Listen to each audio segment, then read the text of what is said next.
So hopefully everyone is here for Houseplant Repotting 101 with Rooted. First, I'm going to tell you a little bit about Rooted as people are continuing to log in and as you're deciding if you might want to switch to a larger screen. My name is Lynn Fosbender and I am the owner of Rooted. I have a degree in ornamental horticulture from the University of Illinois at Urbana-Champaign and have spent most of my adult life in the field of floristry, working both at retail flower shops and for the bigger bulk of my career working as a wedding florist. I am the owner of Pollen, which I started in 2009, and Pollen is a wedding florist. So when you see Rooted by Pollen, that's what that means. We are located at 2918 North Milwaukee Avenue, and that is just north of Logan Square in Avondale. We are right across the street from Tacos Tequilas, if you've ever been there. So I don't know about you guys, but last year around this time, things were kind of hitting the fan, especially with my wedding business.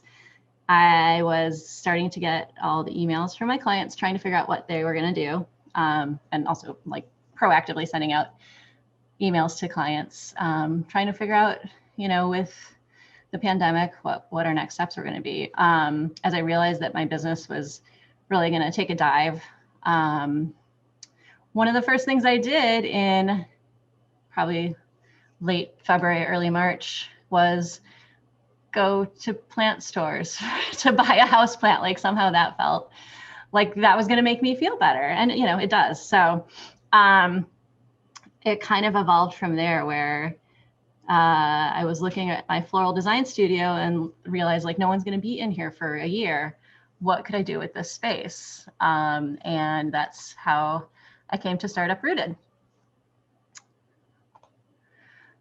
So we carry foliage plants, pots, planters, plant stands. We have a potting mix bar where you can make your own custom mixes of potting mix. And then we have houseplant related gifts. Here's our social media handles, which you probably already have because that's probably how you found this. So now that probably most people have logged in, a little bit of housekeeping. So we do have about 40 people registered, and let's see if we can see. We definitely don't have that many logged in yet. So I started with everyone muted. Just with that number of people, it's going to be easier to stay on track with timing.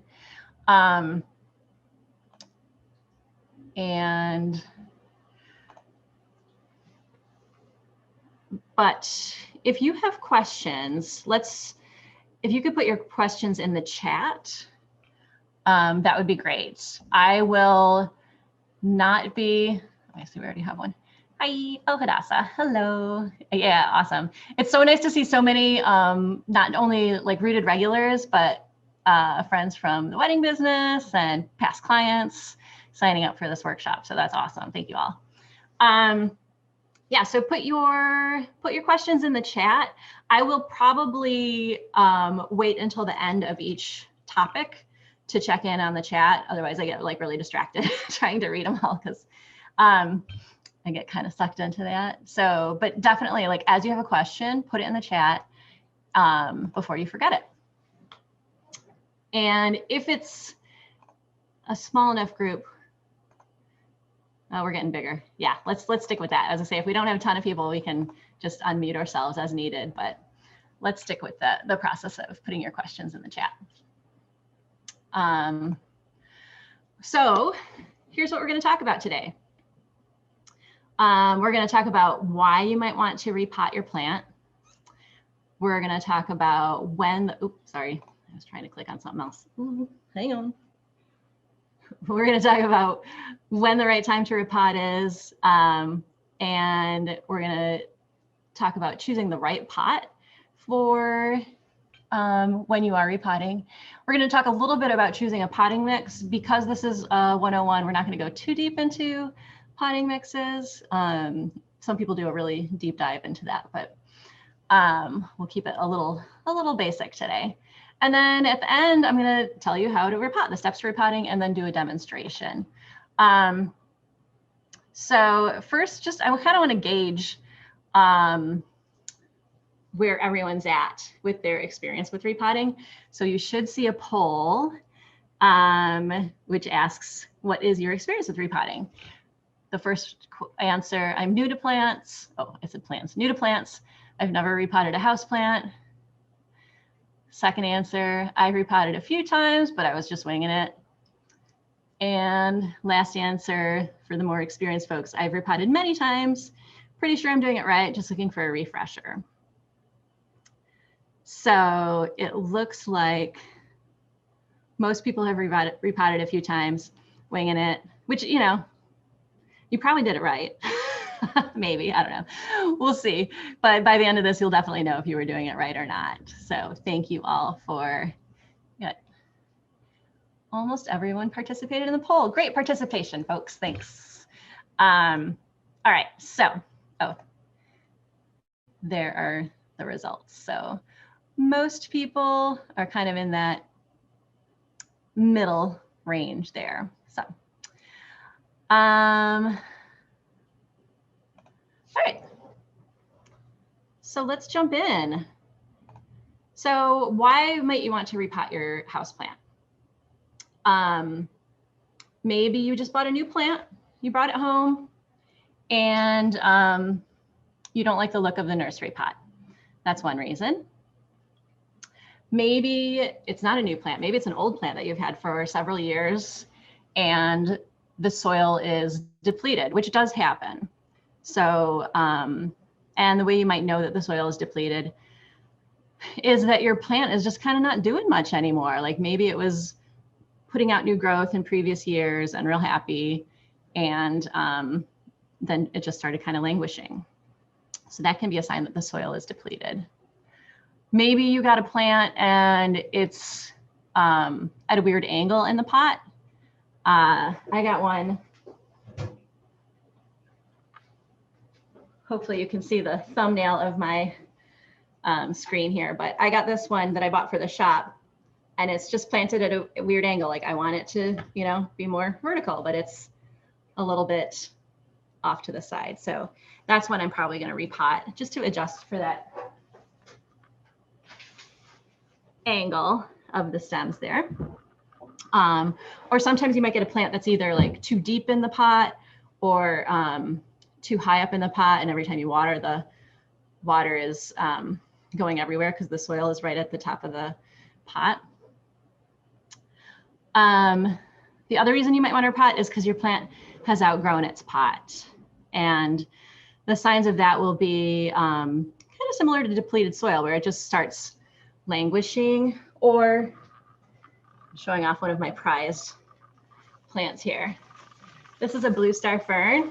As you can see, it's quite large, but look at the size of the pot that it's in. It's a little teeny pot for that much plant. So sometimes you can tell just by looking at it and being like, okay, that plant should be in a bigger pot.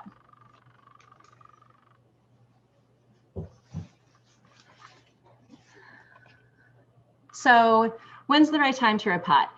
You will see out there in books and on the internet that early spring is the best time to repot. It's no coincidence that we're doing this workshop in early spring. The reasoning for that is that early spring is when your plants are becoming more active again after kind of slowing down growth in winter. So what that means is that your plant is growing more than it did in winter, other times of the year, and any damage that might happen to the roots while you're repotting, the plant, because it's in that growth mode, will be able to more quickly repair itself. That said, I repot throughout the year. So you don't need to feel like you can't repot any other time of year. But a lot of people do wait until spring to repot. If you bring home a new plant, you don't want to repot it right away. Changing environments for a houseplant is stressful, and so is repotting. So you don't want to double those up on each other. So wait 2 or 3 weeks before you get a new plant home, put it where it's going to live, let it get used to that new spot, and then you can repot. So signs that you may need to repot because your plant has outgrown its current pot, which is kind of what we're focusing on today, because that's the main reason that people do repot. You may see roots coming out of the bottom of the pot. What that means is that what you see in this picture is probably what's going on inside of the pot, where the roots are circling around inside of the pot. And you end up with more roots in the pot than soil. So the water will run very quickly through the plant, through the soil, and the plant will dry out more quickly. This condition is called either being pot bound or root bound. People use both terms. I use both terms. It means the same thing. But yes, so this is a root bound or pot bound plant that definitely needs a bigger home. Okay, so choosing the right pot. So many things to consider when you're choosing a pot for your plant. The most important thing is whether your pot has drainage or whether you're going to use a pot without drainage. So for those who have the little thumbnail of me and can see, actually, I'll just quit sharing for a sec. Okay, so a pot without drainage is going to be something like this that has no hole in the bottom. A pot with drainage, what I mean by that is a pot that will have a hole in the bottom, and usually there's a saucer that goes with that, so that when you water, any excess water can drain out of the pot and into the saucer. I generally do not recommend repotting into a pot without drainage. The reason being that you pretty much have no idea what's going on inside of the pot when you're watering. So if you overwater, you could have old water sitting at the bottom of that pot for a very long time and not be aware of it. And if you have too much water sitting in the bottom of your pot, you are more likely to get root rot, which will kill your plant. So it can be done. A lot of people do it successfully, but it's really hard to do that correctly, and to do it in such a way that that you're not gonna overwater, probably, because most people who are newer to houseplants, they're more likely to overwater than to underwater. You will hear recommendations to put some rocks in the bottom of the pot so that the water has a place to go away from the roots of the plant. But I've come to believe, after some hesitation, in the perched water table. And what that means is that even if you have the rocks at the bottom of the pot, your water is still going to stay in the soil. It's more like water sticks to water, right? Coherence, adherence, no, coherent, adherent. I don't remember. Soil science stuff, I don't remember. But the water is not very likely to go to the bottom of the pot. If you have a very, very deep pot or a very large pot where the roots aren't going to go that deep anyway, it doesn't matter as much. But for, I'd say, any pot that's like this or smaller, you don't want to take that risk. But what I do for my plants is I do, it's hard to find, it's very hard to find cute pots with drainage holes. So most of my pots at home don't have drainage holes, but I just consider them to be a decorative cover pot. And so I will leave my plant in its nursery pot and just drop it in to the decorative cover pot. Some people call this a cache pot, or if you're fancy, a cache pot. But that's what I do for 90% of my plants, is leave them in a nursery pot, drop it into the cover pot. And if you have a pot that's like too short for, if your nursery pot is too short for the cover pot, that's where you can use those rocks. Put them in the bottom of this pot. I still put a plastic saucer on top of the rocks and then put the plant in to just basically prop it up a bit. All right, so that is the drainage versus no drainage controversy. Next up, I'm going to talk about the choosing a pot based on the material of the pot. So your pots can come in a variety of choices. Plastic, like your plastic nursery pots. There are decorative plastic pots as well. There are terracotta pots, very common, or ceramic pots like the one I was showing earlier. And you can base the material of the pot on the type of plant that you're going to be putting into the pot. So if it is a plant that likes to dry out before being watered, things like cacti, succulents, those are good plants to put into terracotta, because the terracotta will allow the water to evaporate through the pot because it's porous. So it allows the soil to dry out more quickly than a plastic pot, which is not porous through the sides. So that soil will stay moist longer. Ceramic, same deal. If it's a glazed ceramic, it's not porous. So that will be a good option for plants like ferns, alocasia, calathea, that like for their soil to stay more consistently moist. So that's a bit about the material. Most houseplants do like to dry out before being watered, so terracotta is a good option for a lot of houseplants, especially if you're heavy-handed with your watering. If you are more of an underwaterer, you can go with the ceramic or the plastic.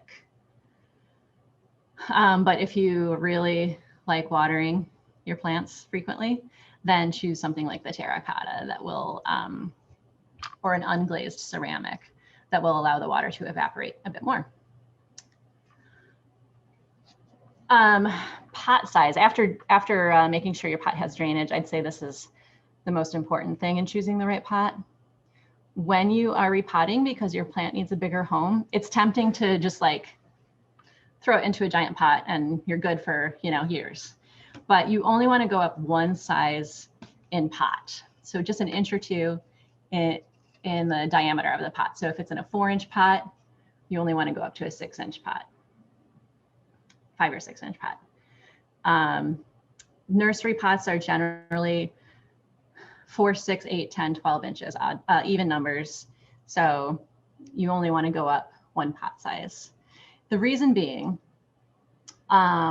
if you go up into too large of a pot, you're going to have a lot of soil in that pot, and the soil is basically a sponge that holds water. And if there is way more water than your plant needs or can use, then your plant is going to be more susceptible to root rot. So that's why you don't want to go up too big of a size in pots. Other reason being, when you repot your plant into a bigger pot, it's first going to focus its energy on making more roots to fill that pot. And then once it's done a good job of that, then it'll start putting out more leaves. So you won't see all the growth that's happening underneath if you go into too large of a pot. And you'll think something's wrong with the plant because it's not doing anything, but that's just because it's focusing all its energy on the roots instead of the leaves. And at this point, I'm going to check the chat. Nothing. All right. Again, feel free to put your questions in the chat as we go along here. Okay. Oh, wait, there we go. Do I recommend anything for root growth encouragement? No, not for repotting purposes. I mean, fresh soil will have fresh nutrients, and that will encourage root growth. And then Becky asks, does the depth of the pot matter or just diameter? I mean, yeah, I guess you can find, generally the pots are about as deep as they are wide. But same thing, like you wouldn't want to put anything in a super deep pot. If you have a pot that's really deep, then I would recommend just leaving it in the nursery pot to use that deep pot as a decorative cover pot. All right. Drilling your own drainage holes. Yeah, okay, that's another option. Christine asked, any quick tips on drilling your own drainage holes? So if you have a pot that you love, but it doesn't have a drainage hole, you can drill a hole in it. And the way to do that, you need a powerful drill. I would say corded is generally better than battery, but if you have a good battery powered one, that's fine. And then you can use a ceramic bit, or I've heard people use a diamond drill bit to drill the hole in there. It can get quite hot drilling into ceramic, so you'll want to make sure that you are using cool water as you're drilling to make sure that it doesn't heat up too much. That could be another workshop, drilling drainage holes, for once we can gather again safely, an in-person workshop. Bring your pots and we'll drill them all. Sarah asks, for plants that like to be crowded, what would be too crowded before repotting? So yes, some plants like to be, you'll hear, snug in their pots. Examples that come to mind are snake plants and ZZ plants. And you'll see, like, if they're still in their nursery pot, they'll even start like bulging out of the sides of the nursery pot. And it's actually okay. But what's too crowded? I would say, like, when you are seeing the water just go straight through the pot, so you know that there's not much soil in there to hold water, not enough soil in there to hold water, or if the plant starts languishing. So I have a little ZZ plant at home. It's in just a little 4-inch pot, and I started worrying that it was too snug in there. But then a couple weeks ago, it started making new leaves. So I'm like, well, it obviously is still okay, so I don't need to worry about it quite yet. So look for those signs. Or if you start seeing the roots coming out of the bottom, a lot of roots coming out of the bottom, then that would be a good time to look. Okay, Nora asks, if you put your nursery pot in a cover pot, do you take it out every time you water, or have to check it to dump out any excess water every time? Great question. What I usually recommend to people who have a new plant that they're using in a cover pot is to take it out of the cover pot, take it to the sink, water it, not under the sink, but water it with whatever you're going to be watering it with in the future. So whether that's like a pitcher or a watering can, and water it until you just start to see the water coming out of the bottom of the pot, and then stop.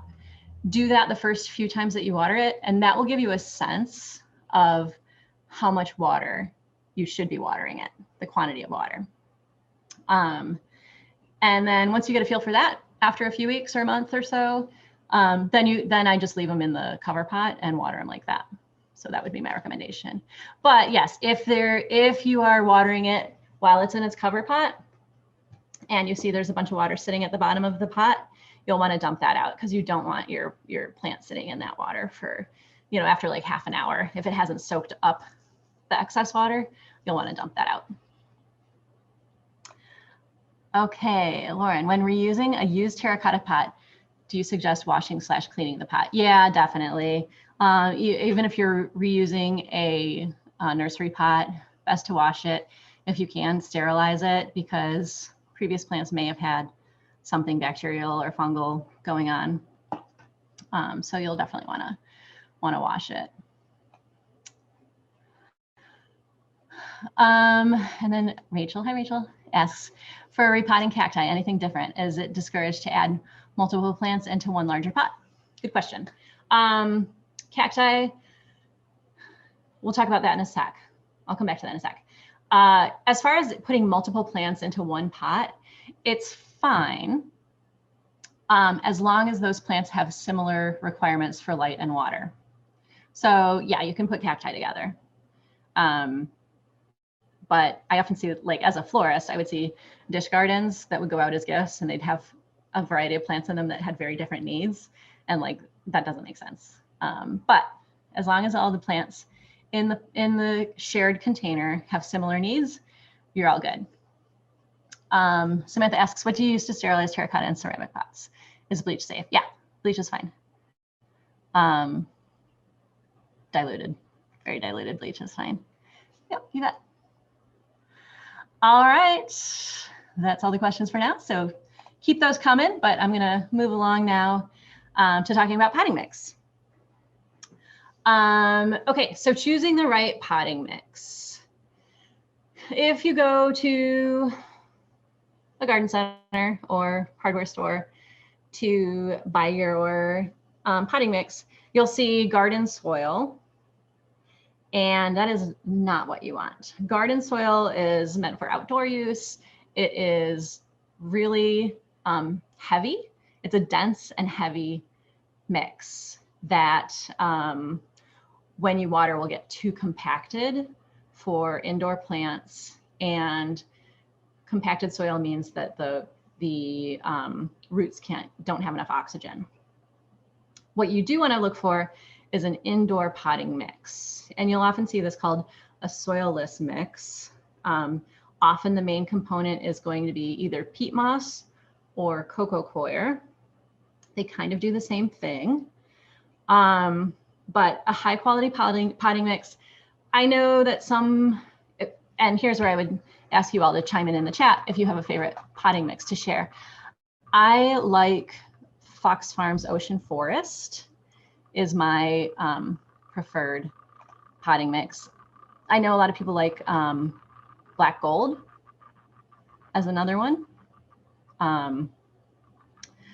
But it's kind of worth it to spend a little extra money to get something a little nicer than maybe what you would just find at a big box hardware store. A good place to look for, that you might not think of, to look for potting mix other than garden center is at a hydroponic store. So like the Brew and Grow, there's one near Belmont and Kedzie, Roots Hydroponics, there's a couple locations. One's, I'm naming of course the places near me, but near Irving and Pulaski. On the south side, there's Easy Grow, which is Chinatown. Rachel says, Farmers Market Garden Center has nice options too. Yeah, they sure do. They do, absolutely. So yeah, all good places to check for a good quality potting mix. Because the people growing pot are not skimping on their potting soil. So there's lots of good options at the hydroponics stores. So you can, there's nothing wrong with you using a high quality potting mix straight out of the bag. Christine asks, how is Fox Farm Happy Frog? Also great. I don't know why I went with Ocean Forest. It's just like the first one I used of the Fox Farm and I loved it. So haven't changed. So yeah, nothing wrong with using a high quality potting mix right out of the bag. You will see another option for cactus and succulent mix, and that's great for cacti and succulents. But if you want to start dabbling in more customized potting mixes, you can amend a potting mix out of the bag with other components. You can also just start with your own and start with your coco coir or your peat moss. But I tend to just start with a high quality bagged mix and then amend it, supplement it with other media depending on the plant. So if you want to make your own mix for cacti and succulents, you want to make sure that it's something that will drain quickly so that the soil is not wet for too long. And so as a general recipe for a well-draining mix appropriate for cacti and succulents would be to do half a potting mix out of the bag, and then half, you can do perlite or pumice. Perlite and pumice kind of do the same thing. A lot of houseplant folks prefer pumice because it's heavier, so it won't float to the top of the potting mix as you water, whereas perlite tends to do that a little more. Pumice is also made in a more eco-friendly way, so a lot of people prefer it for that reason. And another recipe for aeroids, which covers a lot of houseplants. So anthurium, spathiphyllum, which are peace lilies, pothos, philodendrons, monstera, alocasia, syngonium, ZZ. This is, most houseplants. You want a mix that it's termed loose or chunky. You'll hear those terms thrown around. Loose meaning water and air can flow through easily. Chunky, having bigger pieces in it, which will encourage stronger root development because the roots are kind of working their way through those larger pieces.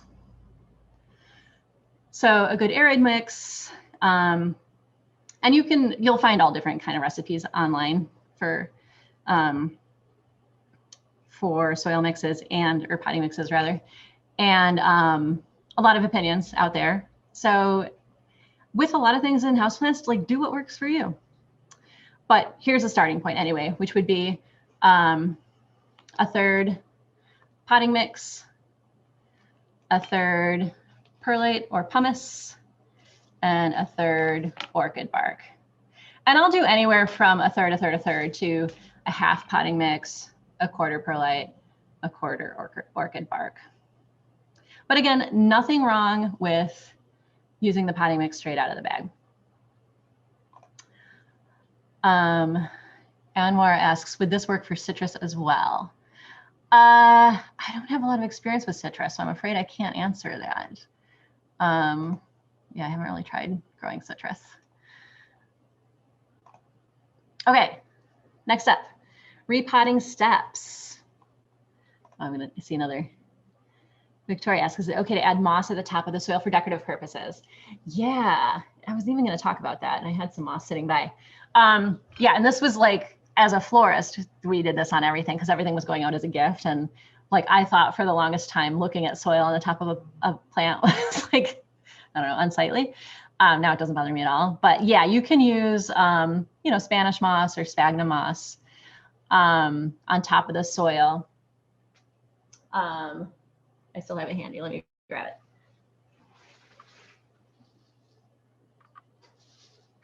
it. So for instance, if I were sending this out as a gift, as a florist, I would take some sheet moss. This is sphagnum sheet moss, not to be confused with peat moss. And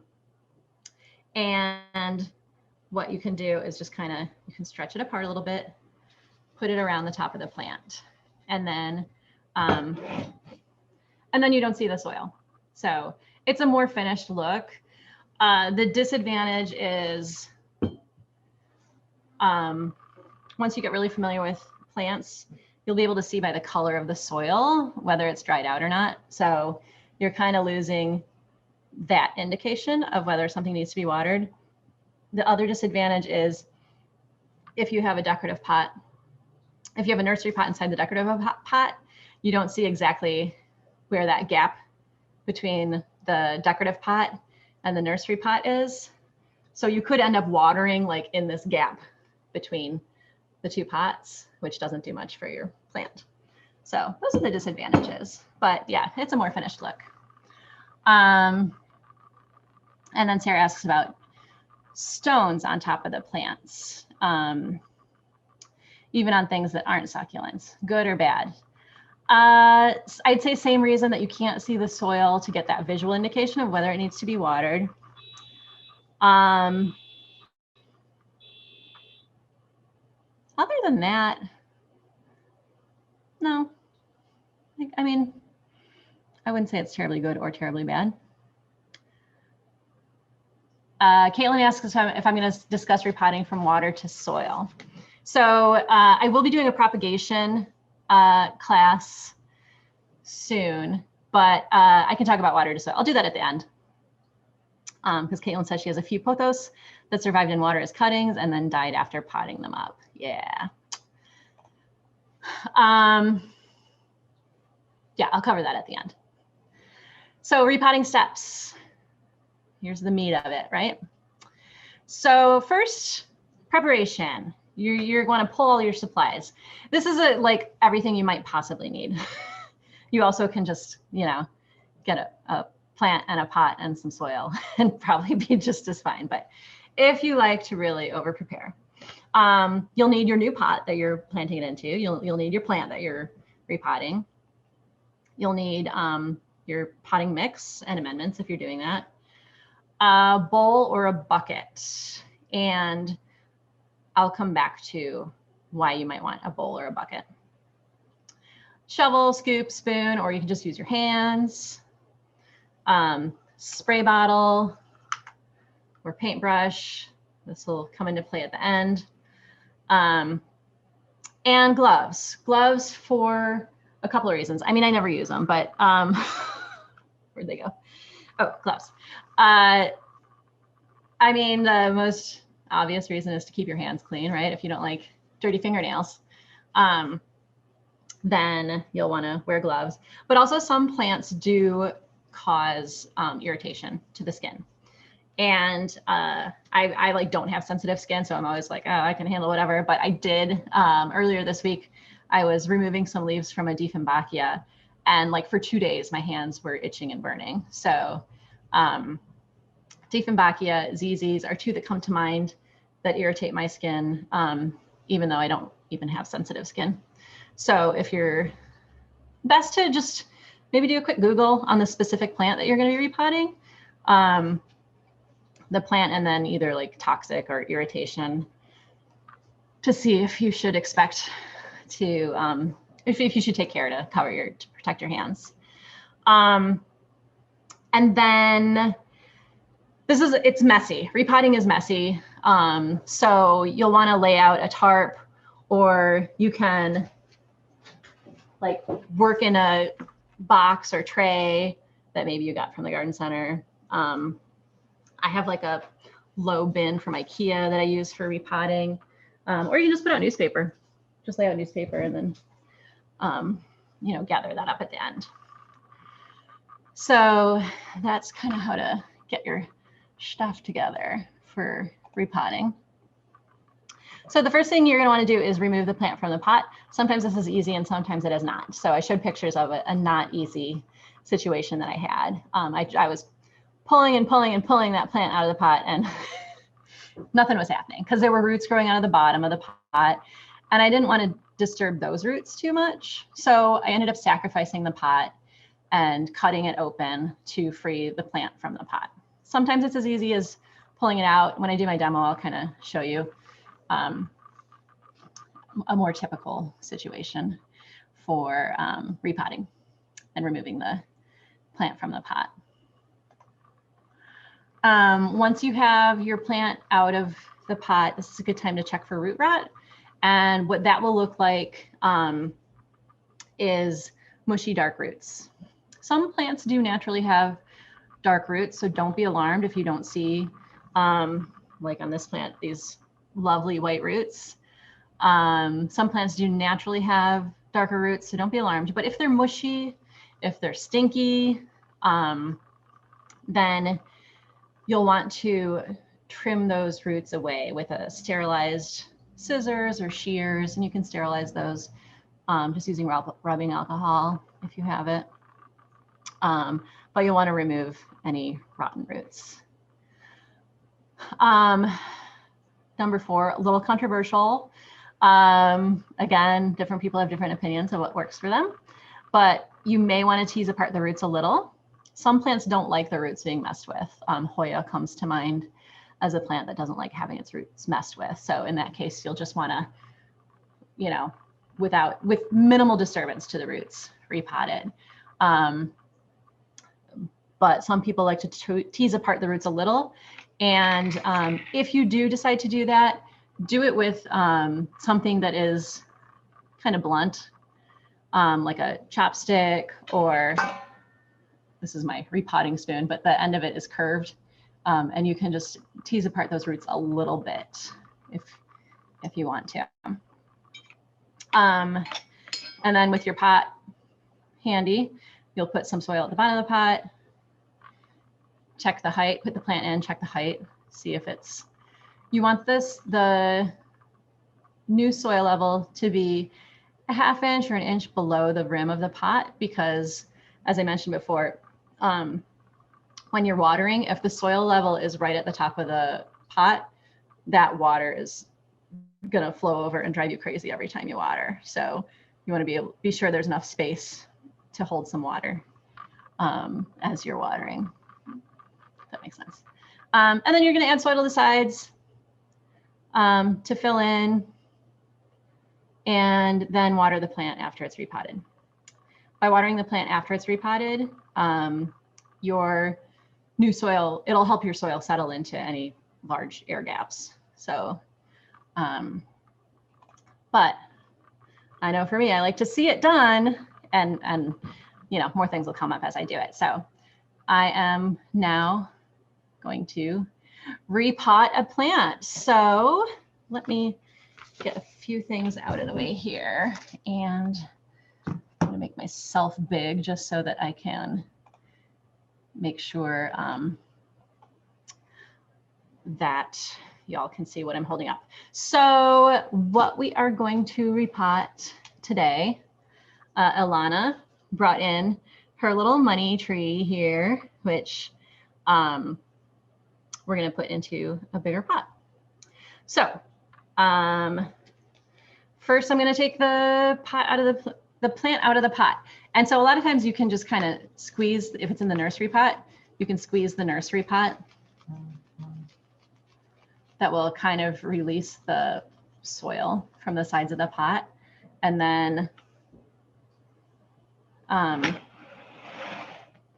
have a plastic like cafeteria tray down here as my mess container. Let me just move a few things around here. But yeah, so I just have this tray down to contain my mess. Okay, let's see here. All right, so we easily got that out of there. Ilana and I pulled this out actually yesterday when we were looking at it, and we were debating, like, does it really need to be repotted? The roots look like they still have room, but we're gonna go ahead and repot this. So we are going to be putting this into, we're going from 4 to 6. We're gonna put it into this 6-inch pot. So I am going to start with a semi-custom soil mix here. So I did a half, this is the Fox Farms Ocean Forest. I did like a half to a third, I don't know, a generous third of that. I'm doing a third-ish of the orchid bark and a third of perlite. So this is when I said you want a bowl or a bucket, you're gonna want that for if you're making your own mix. But, and so I'm just gonna combine these. This is just to get them even, it's like cooking, to get them evenly distributed. And I, at this point, like to add water to the soil. Oh, perlite dust. When you buy potting mix at wherever, usually you'll notice the bag is like super light because it's totally dried out. And when potting mix becomes very dry, it actually becomes hydrophobic, meaning it will kind of repel water, and you want it to absorb water. So you have to kind of really like work it in quite a bit. Work the water in quite a bit to your soil. So you can either just use your hands if you know you're going to get in there anyway, or stir it up. And you have to like do this like a fair bit. Because if you just put it in dry and then do your repotting and then water it, it's not going to absorb the water. It'll just go right through. But by really working it in, that feels good. Okay, so now our soil is ready. Or keep saying soil, potting mix. Okay, so first, some people, if you are doing a pot with like one big hole, you might want to put something over the hole to prevent your potting mix from escaping your pot. You can, if you're using orchid bark, you can just put a piece of orchid bark over that hole or a little rock over that hole. Some people put a coffee filter over the hole. I don't do any of that. Like if a little soil escapes, it's not going to bother me. I chose this pot that has a lot of holes in the bottom, knowing that maybe this plant could have gone a little longer before being repotted, just so that there's plenty of escape routes for the water. So again, next up, putting the soil in the bottom. And I'm just going to kind of eyeball it at first, give it a little shakes to level it out. And then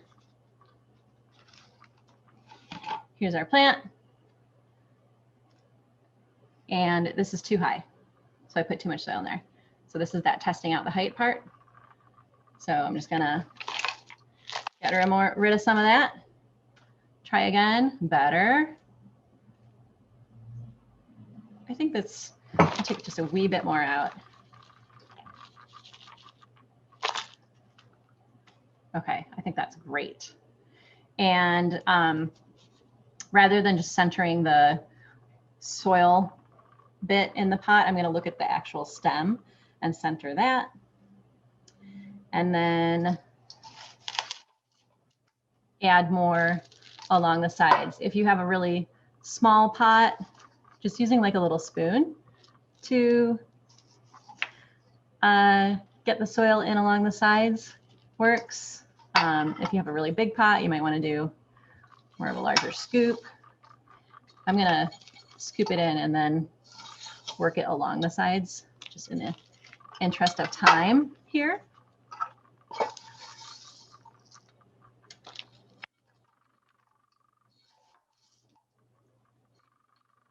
Okay. So then using either your spoon or your hand, then you can work your soil in around the sides. You want to keep your soil level, you don't want it to be any higher than it was. You don't want to cover up any of that stem unless you have reason to believe that, and this happens sometimes, like in transit,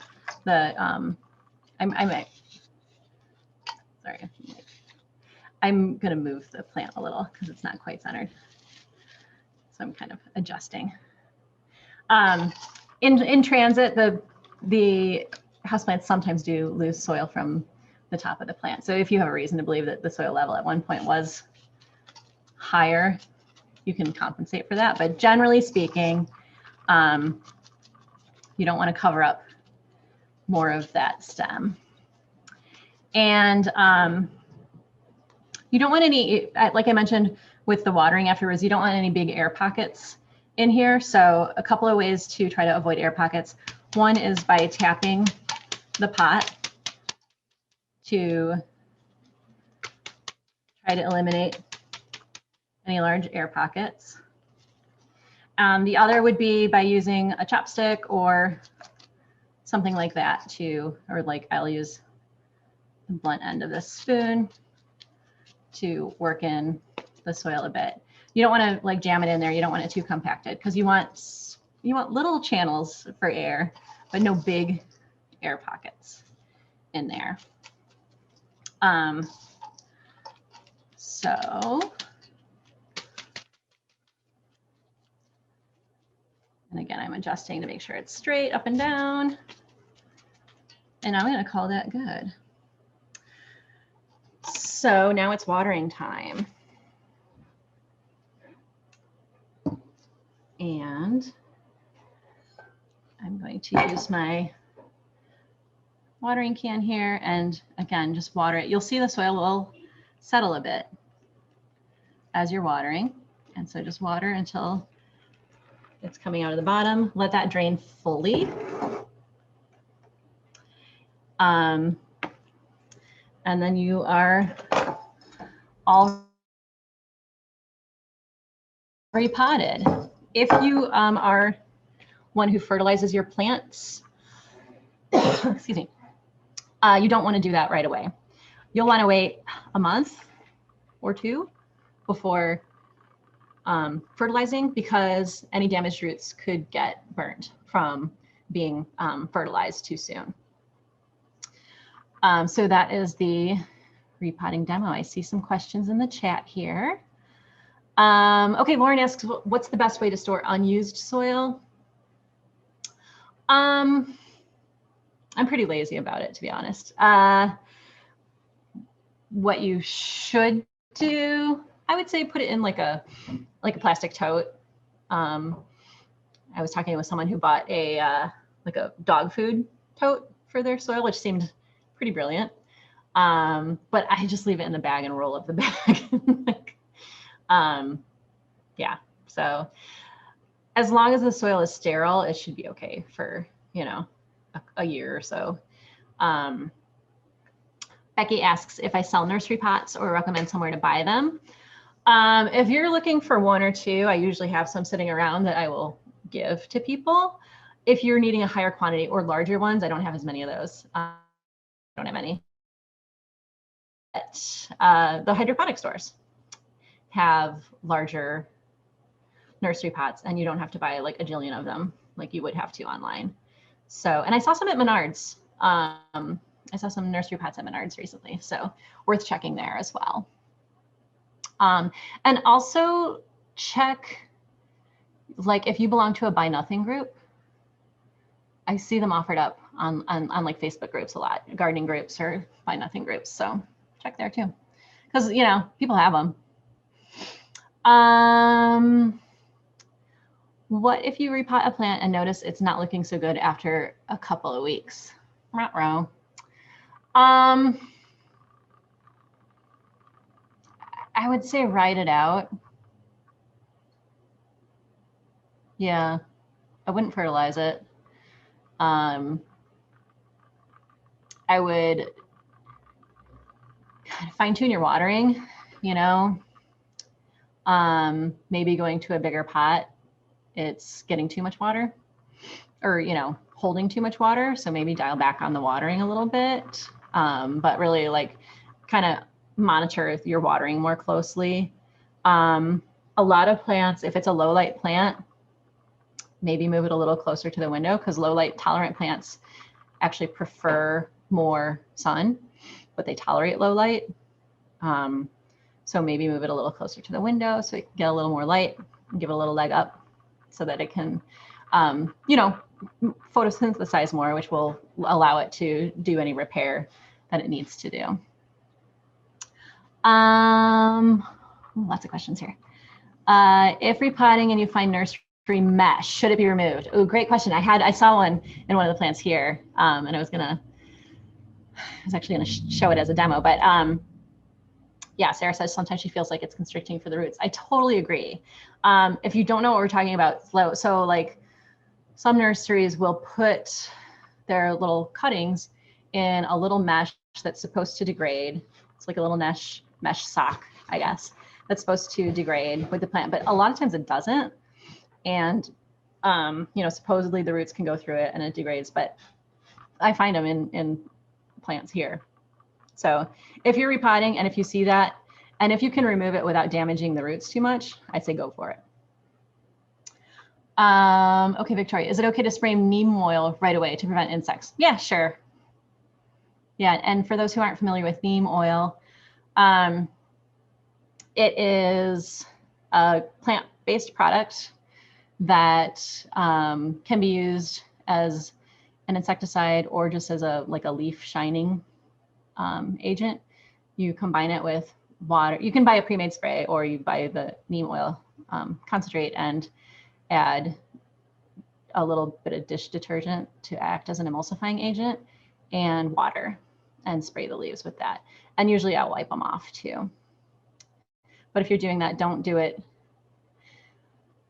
The leaves can burn if you spray it with neem oil and then the sun hits the leaf. So don't do it during the time of day that your plants will be in the sun, if they'll be in the sun.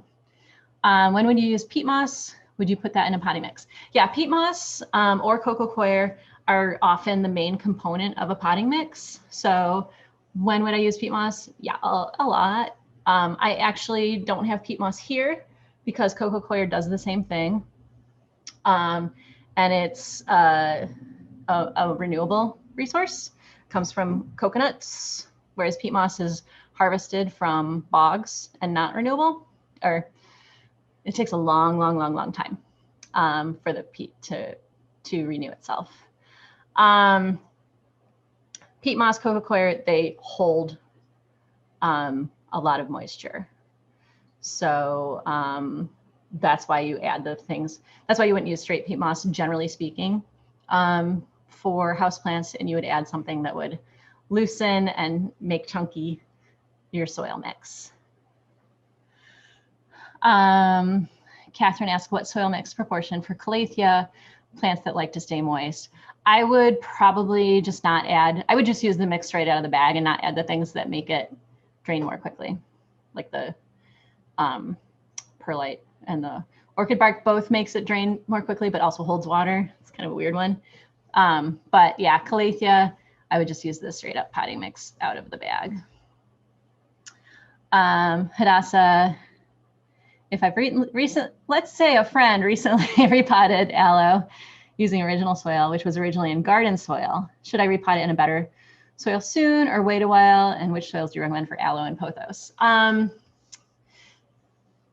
So recently repotted, so it might be a little traumatized, but it's in garden soil, not great. Repot soon or wait a while? Delicate balance, right? I mean, if it's been in that same kind of soil for a while and is doing okay, I'd say just leave it for a month or so and then repot, like let it kind of stabilize again. Yeah, I don't know. I'm having second thoughts about that. Maybe just get it out of there because you'll probably want to remove the garden soil. Yeah, maybe just go for it. No clear-cut answer for that one. But for aloe, use a cacti and succulent mix. They similarly, like to dry out. They don't want to stay wet, so you can use a cactus and succulent mix for that. Pothos, pothos like to dry out too. I would do that like third. Again, like if you're beginning and you just want one bag of soil, just use the potting mix right out of there, and you're fine. Okay, KT, I put my soil in a cute sealable container to go on my potting table. I realized the change in the temperature has made the water gather on the roof of the container. Is that okay?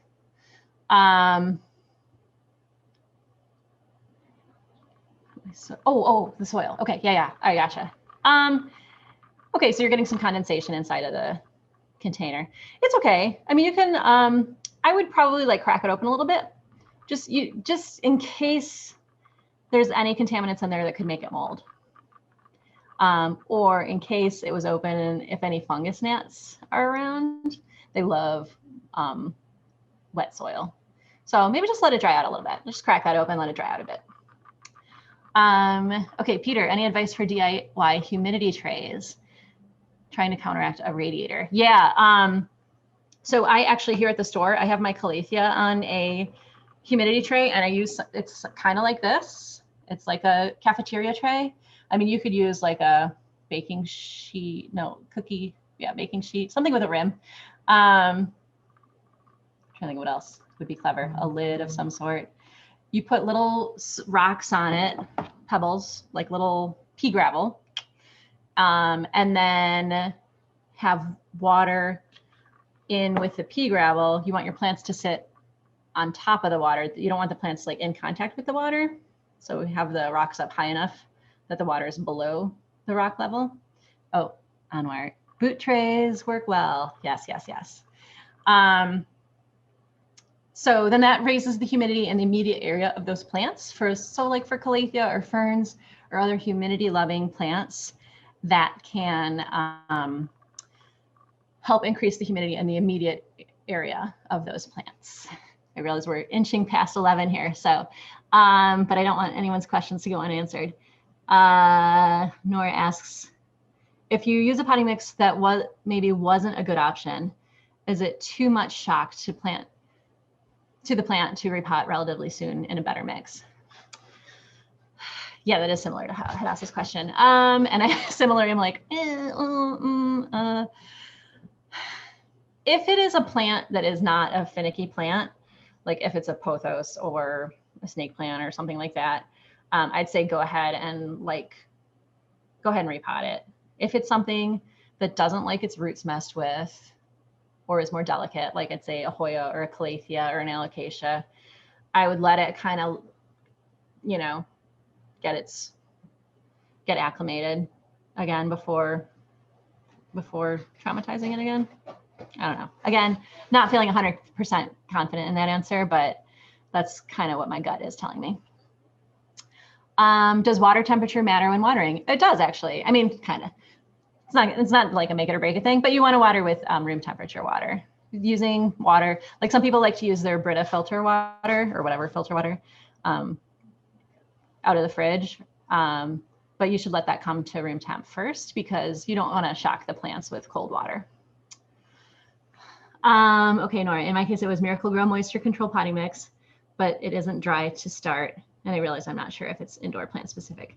Yeah, you don't want to use anything that has that moisture control stuff. That's going to make it hard for your plants to dry out, which most of them want to dry out a little bit, the soil to dry out before being watered. So, and anecdotally, I don't know if this is true, but like I hear a lot of people saying that their Miracle-Gro potting mix has fungus gnats in it.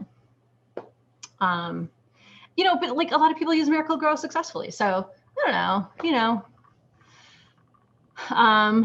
But yeah, you're not sure if it's indoor plant specific. I'm guessing if it's called a potting mix, like potting, that word potting generally means like in a pot rather than like in the ground. So you're probably okay on that front. It's not the worst thing in the world. I don't know. Maybe like next time, get the good stuff. Okay, Samantha asks, does chlorine in tap water matter also, or should we use filtered? Great question. Yeah, if you're, you know, getting your Chicago water, it's heavily chlorinated. You can smell it. And a lot of houseplants do not like chlorine. So that is why a lot of times you'll see like spider plants or other long-leaved plants get brown tips, and that's because of chlorine toxicity. So I do let my water, the ideal Lynn lets her water sit out overnight before watering. I especially do this with the more finicky plants. Like Calathea, supposedly they like distilled water or rainwater, but I'm not gonna do that. So my compromise is that I will let the water sit out overnight before watering. But most plants don't care. So you can use tap water. If you wanted, I'm actually thinking about doing this for the shop. I've heard the zero pitcher filters are really good for plants. So maybe consider a zero water pitcher. Hadassah asks about well water that's softened. I've seen conflicting things about this. I've heard people say that softened water is like the worst thing ever for plants. And then other people are like, no, that's a bunch of baloney. I don't have a hard and fast answer for that one. Sorry, Hadassah, I'm like not doing great with your questions. All right, so Christine, spider plant problem. Yeah, you're not alone with those brown tips. It happens.